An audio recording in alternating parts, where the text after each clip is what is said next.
நம்ம எல்லாருமே Hollywood movie ரொம்ப விரும்பி பார்ப்போம். நம்ம ஆக்டர்ஸ் எல்லாமே ஹாலிவுட் மூவி பண்ணியிருக்காங்க. அது யாருன்னு பற்றி பார்க்க போகிறோம். 1988 வெளிவந்த போல்டு ஸ்டோன் அப்படின்ற ஹாலிவுட் படத்துல சூப்பர் ஸ்டார் அவர்கள் நடிச்சிருக்காங்க.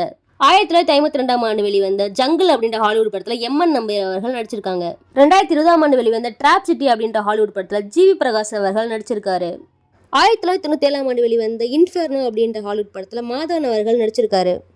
2022 வெளிவந்த வி கேன் பி ஹீரோஸ் அப்படின்ற ஹாலிவுட் படத்துல பிரியங்கா சோப்ரா அவர்கள் நடிச்சிருக்காங்க. 2017 வெளிவந்த பேவாட்ச் அப்படின்ற ஹாலிவுட் படத்துல பிரியங்கா சோப்ரா அவர்கள் நடிச்சிருக்காங்க. 2022 வெளிவந்த த கிரே மேன் அப்படின்ற ஹாலிவுட் படத்தை தனுஷ் அவர்கள் நடிச்சிருக்காங்க. 2018 வெளிவந்த த எக்ஸ்ட்ரானரி ஜேர்னி ஆஃப் த ஃபகீர் அப்படின்ற ஹாலிவுட் படத்தில் தனுஷ் அவர்கள் நடிச்சிருக்காரு. 2019 வெளிவந்த கிறிஸ்மஸ் கூப்பன் அப்படின்ற ஹாலிவுட் படத்தில் நெப்போலியன் அவர்கள் நடிச்சிருக்காரு.